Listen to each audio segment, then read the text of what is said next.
And we're back. Another podcast from Dubai, right? You're in Dubai? Yeah, still in Dubai. You can tell it by the curtains. Those are not the Abu Dhabi curtains, those are Dubai curtains. Like I would know the difference. So, how are things going on your trip over there? Nice weather. You're not in the cold and good time of The, year. the weather's fantastic. I just gotta align myself right here. I'm trying to center myself. That's more center, huh? Hey, you look Yeah, good here. It's good angle. gotta bring I myself never up. want to film this where we have the camera up our nose and people are like, oh, he's got nose hair. Yeah, it's weird. If I do this, I'm not going. Where am I going? Here? Am I going here? Like, okay. I You've been feel like hitting the, you've been circle. looks like you've I been feel hitting the gym a little bit. You can see a little thinness in the face. oh, oh. Anyways, yeah. No business for me in the fight department. Just meeting business people and friends and brothers. I guess all good stuff. All good You know, stuff. you Kind don't of have a any break. fights for a while. Maybe the rumor about Islam fighting on 297 or something. They've put someone else on the card, so looks like he's being moved. Like maybe he's part of the UFC 300. Who knows? I mean, we don't know, but When is UFC 300? I don't know, man. It's months from now. It's next year, obviously. Oh, okay, So I don't know. okay. I don't know the exact date off the top of my head. Yeah, Uh, I know. I know. Islam is not necessarily uh, wanting to fight real early. He wants to, he wants to have his normal, 2 month training camp, and he hasn't started camp. He's training, obviously. He always trains, but with camp, they like 2 months training camp. So I would think that March is already taken, right, from what I see. So, I don't think we're gonna be fighting anytime before March, but it's possible. I mean, it's possible. Umar too. Umar's possible could be fighting before Ramadan. So let's see what happens. But in all likelihood, probably after Ramadan, they both may be fighting, or maybe one will be fighting after Ramadan. Don't know for sure. Don't know for sure. But one thing I do know is that they're not. Umar is just getting just ready to start serious training because he's still rehabbing, so he's not really 100% in the real training just yet. there's a contender. I don't know if you didn't get to see the card, but this Benoit Saint-Denis, he is a beast, man. And he was kind of like calling out Islam on the card. He is an up and comer from France, former special forces guy. He Oh, I've seen him before. I've seen him yeah, before. He's really good. He's a beast. Yeah, he's that'd be really a good. great fight. That would get a lot of eyeballs. That would get a lot of pay per Yeah, view. yeah, yeah. He did really good in his last fight too. But it's like No skipping. You yeah. get There's, 4 or 5 mean, guys floating at the it's top. great. It's great. He's talking now because it builds up for the future, and obviously he's earned the right to talk. But there's obviously there's two people in particular that probably are ahead of him, and one being Justin Gagey, the other one Oliveras. And then the third pick, which is my projection that I want, is Kobe. but Kobe has to get by Leon Edwards too for that to happen. So that's going to be not so an easy task as it is. So he may not even get by Leon. So, but I don't know. I'm projecting Kobe because I want Islam to have his two titles, the welterweight and the lightweight. Because we already dominated the lightweight. With two of my guys, right? Habib, now him. And I'd like to see Islam go for the welterweight because because that'll give me another title that I don't have. I don't have a welterweight title in the UFC. Never got one of those. So Need another that'd be guy on the cool. wall with another belt. Yeah, I'd like that. I mean, I'm sorry, but I'm being a little selfish here. I want that. I You're want like, that. there's some space in my gym. I gotta Yeah, fill this room. Otherwise, I want that yeah. little something I don't have. I don't have a welterweight title. We fought for it 3 times, and we failed.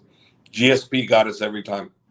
Which guy So, did you have fight for the title on that one? Koscheck twice, John Fitch once. Yeah. Yeah, we failed. We failed on all 3 occasions to get that elusive, GSP. he had our number. That he, is he had a lot of people's numbers, I guess, but he had ours for sure.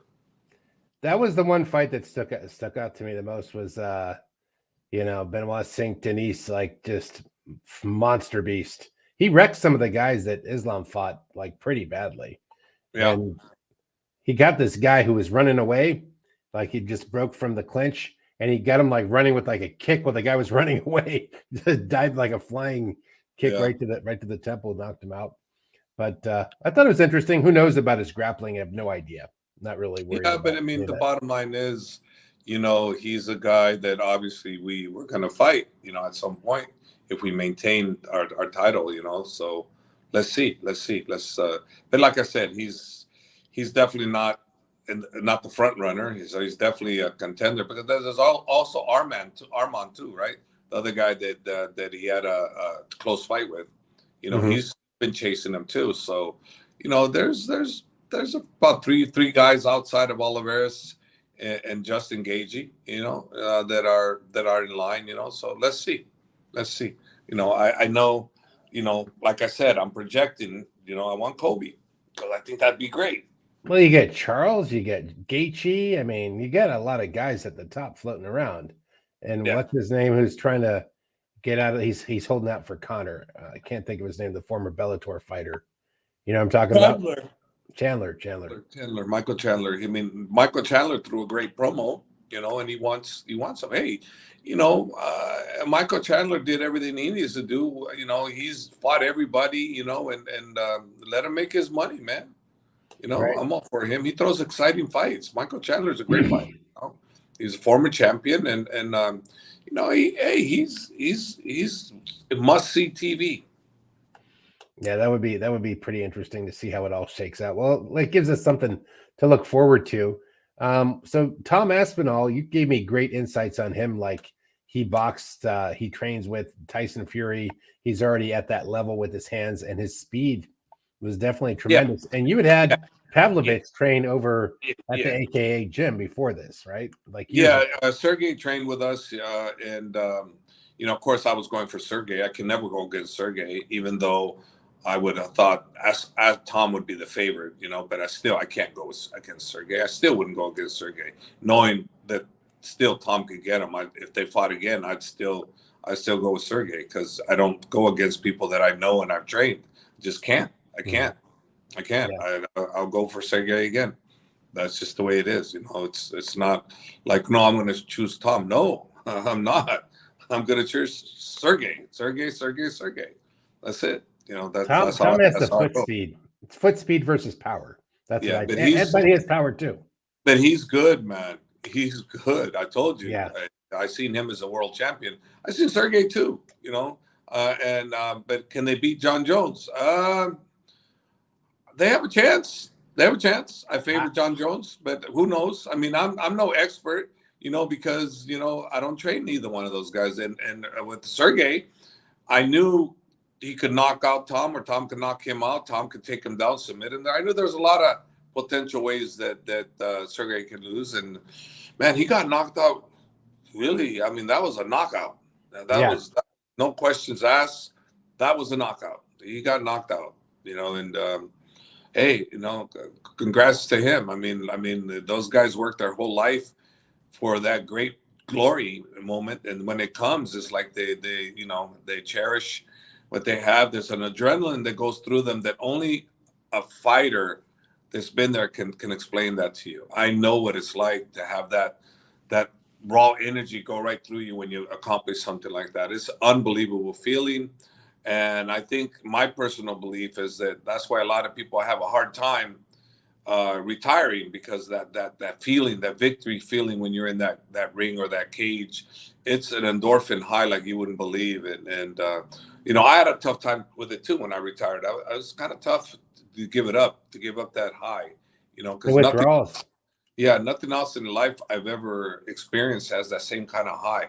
It's just a man. It's an incredible feeling when you accomplish a goal like that. So I can see when he was jumping up and down and going on the ground like that. I was like, wow, okay, I know what he's going through. It's incredible feeling, incredible rush. And then Alex, right? Alex did pretty good with. Nope, you froze there. We will wait for the unfreezing of the Javier. Javier? Well, maybe you log back in. You hear me? I'll be There back. you go. And we get. You're going to talk about Alex Pereira versus Jerry. Yuri Prochazka. Yeah. That was incredible. Jerry threw that like kind of overhand right. Alex countered, with the right left hook. The patent left hook, that left hook of his drops everybody. He got an incredible left hook, and then he pounced them on the ground. But I don't know. It's like he hurt him. It looked like he was out, but it looked like Mark Goddard could have let it go on just maybe one more second, because it looked like he regained himself, and who knows, right? Who knows? Was it a good stoppage? Was it a little too early? I don't know. Well, Yuri agreed with it. He said, he agreed with it. He might have agreed with it. He might have agreed with it because he's disappointed he got dropped. Mm-hmm. That he kind of looked like he recovered, but who knows? I don't know. It was okay. It was okay because he got hit pretty damn good, but it was potentially maybe you could have let it go. Who knows? We've seen many a times guys get dropped like that, and they survive, and then they come back and they win. So I don't know. I mean, I'm okay with it either way, I guess, but I know a lot of people are saying, hey, you could have let it go on. And I probably agree with it. But at the same time, too, I don't think there's a big debate on stopping it either. I don't think. I think most people would be okay with the stoppage. He was chewing up the leg of Prochazka really well. I mean, his kicks are so powerful. There was like a joking one where he and DC's like, go ahead, just let me see what it feels like. 25%. He's like, it's like, that's horrible. Yeah, so you imagine it's just like getting hit like with a baseball bat in the leg. Yeah. Yeah. It's kind of it's really hard. It's really hard. So it's a hard thing, it's hard to deal with, but until you've been leg kicked by a guy that can kick like that, you don't know what pain is until you've been kicked by guys like that. Then you start pain.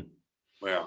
A pain delivery system like you've never seen, you can't even really imagine it until it happens. No, until you feel it, you can't really imagine. Because you think, oh, you kicked my thigh, so what? Kick my thigh. Oh yeah?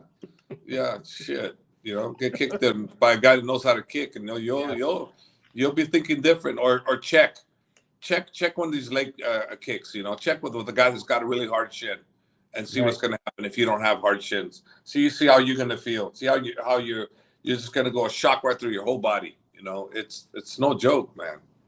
It's no joke. And those guys' bones are conditioned and hardened. Their nerve endings are, they kind of deaden their nerves, and it isn't until they stop kicking that the nerves come back. So if the guys basically time and time in hit the tie bag, deaden their nerves, tie pads, conditioning, they don't feel any nerves there until after they stop. Then they comes back.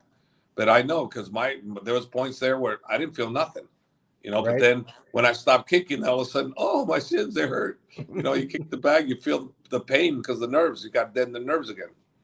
So it's until you've done it and you felt it, you don't know the kind of pain that is. It's not the kind of pain you want.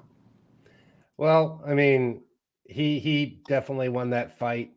And it looked like Yuri could have found a way, but he didn't find a way. So coulda, woulda, shoulda, you get the results, right? No, I mean, Mark's a good, one of the best refs. So, I'd say he probably made the right decision.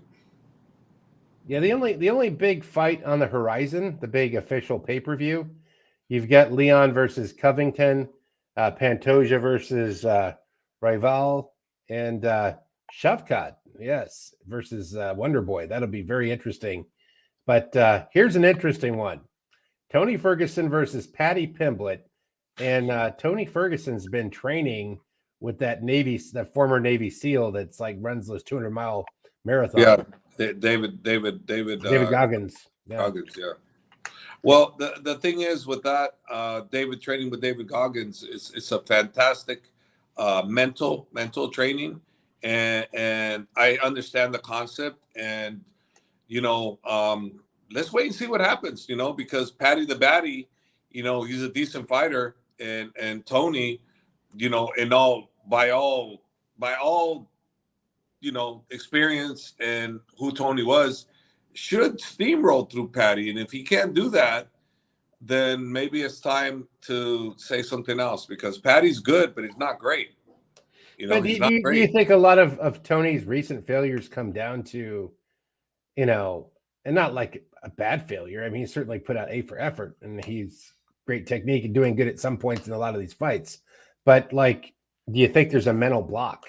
Or do you think you just your car runs out of horsepower when you're racing down the road? I don't know what's going on. I can't say for sure, but I don't think his horsepower is out, because his energy's been there. He's just been fighting wrong, I think, personally.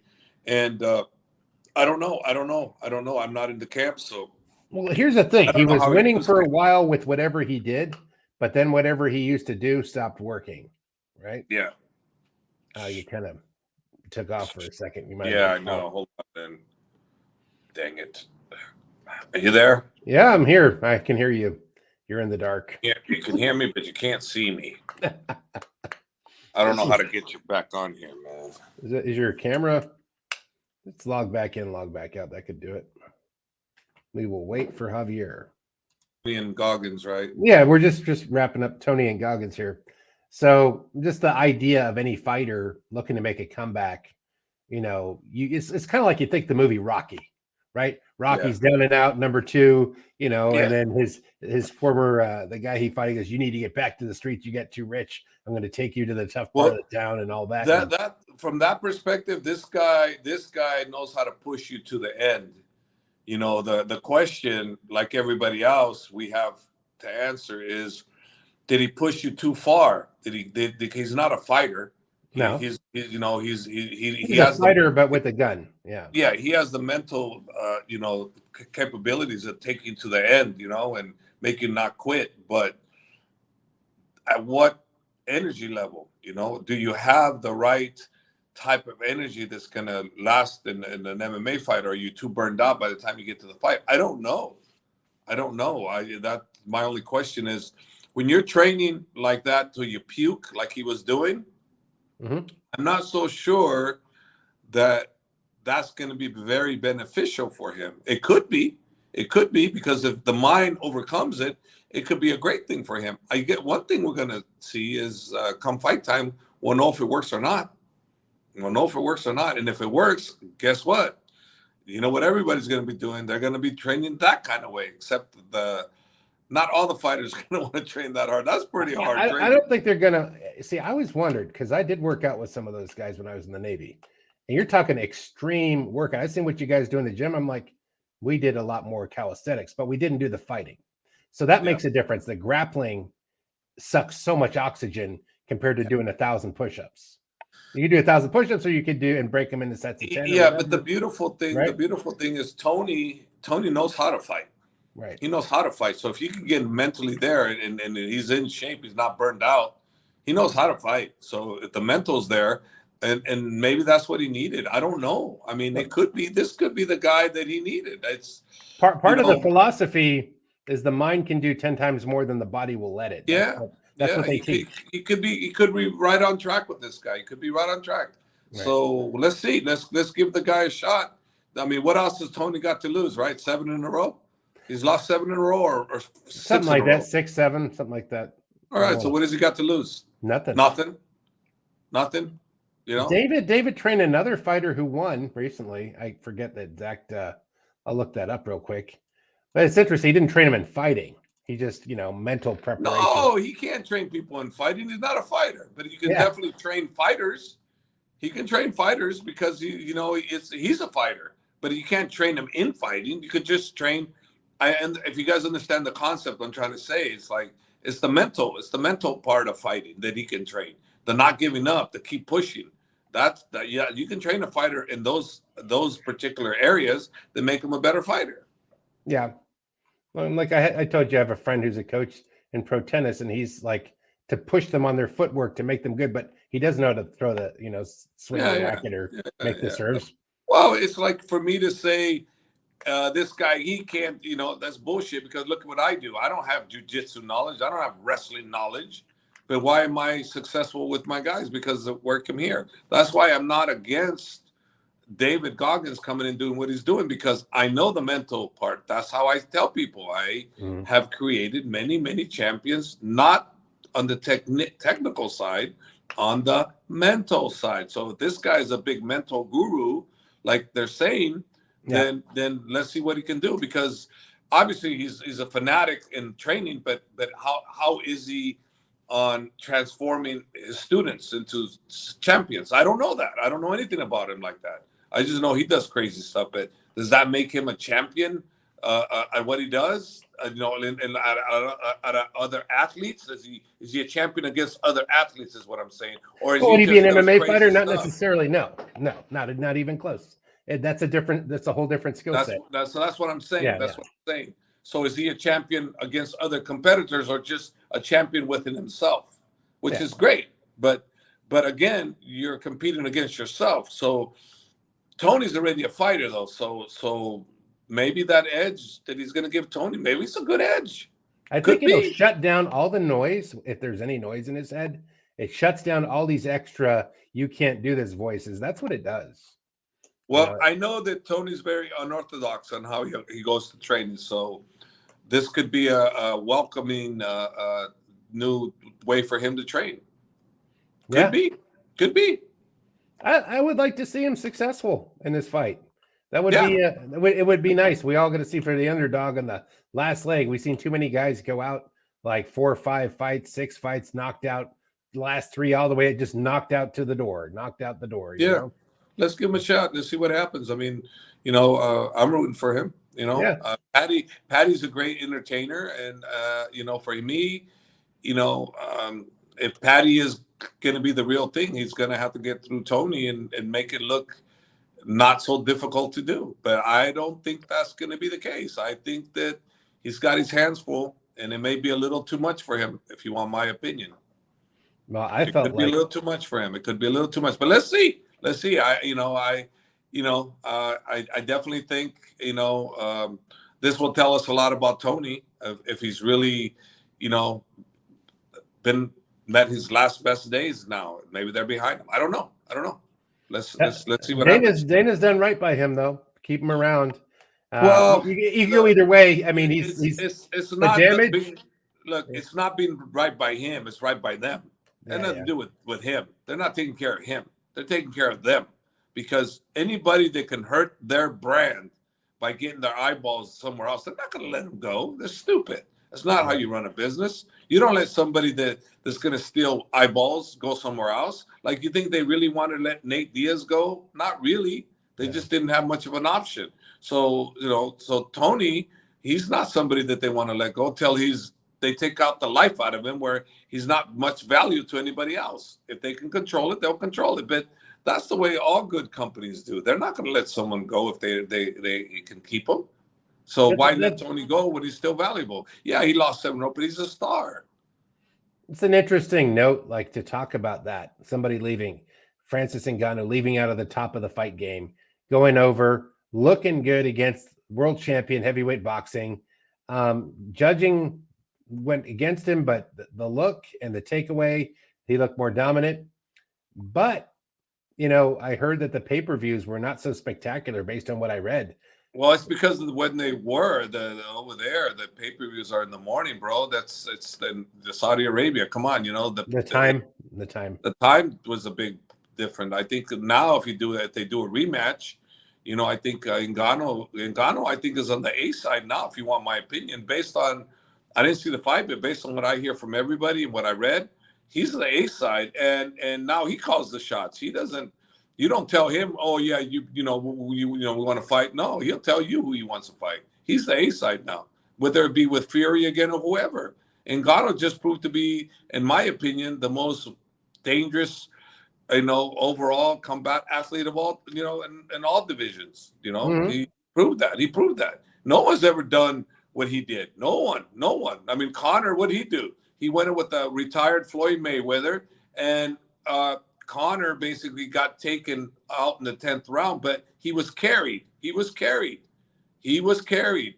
Floyd carried him until Floyd wanted to take care of him because he was too dangerous early. So Floyd took care of him like Floyd does.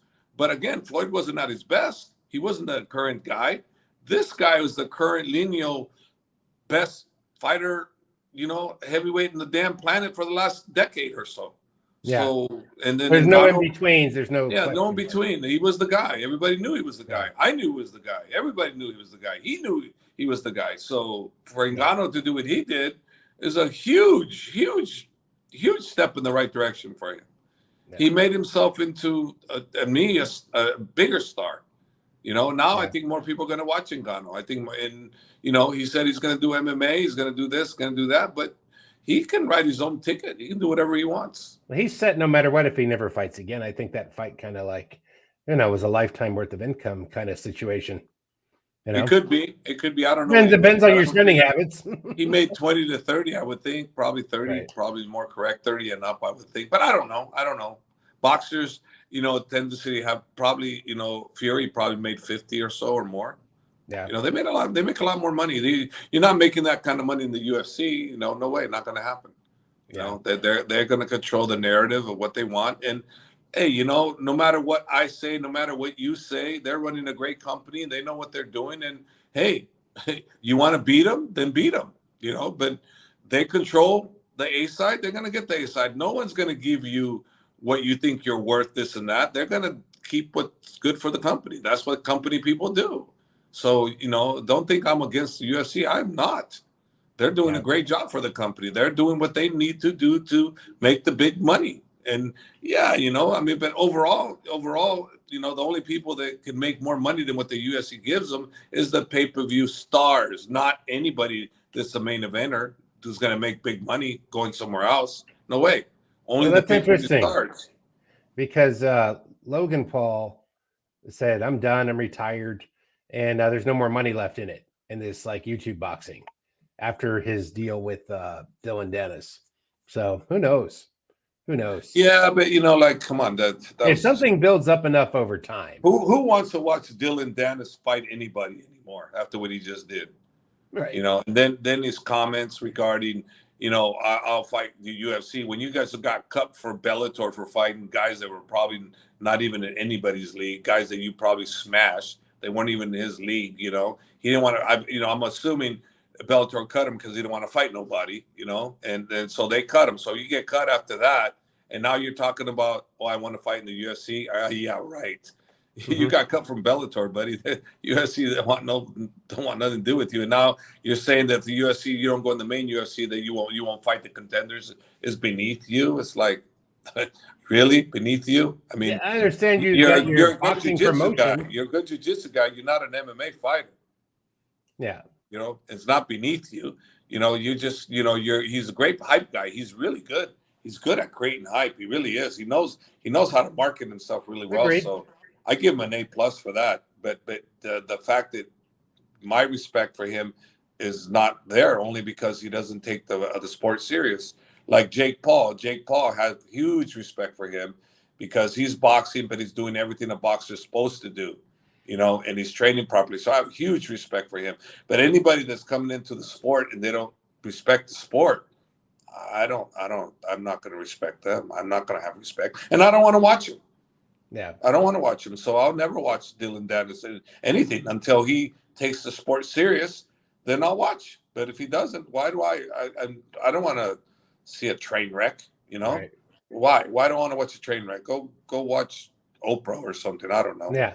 So old school Oprah, right? That's old school. But I'm just saying I'm not interested in anybody that doesn't take the sport serious. If they take the sport serious, great. Then you got the talking, great. But you're not taking the sport serious, I don't want to watch you fight. Definitely. Well, thanks for a good podcast. It's late at night, time for sleep, or at least trying to sleep, I guess, huh? Yep. Sleepy time.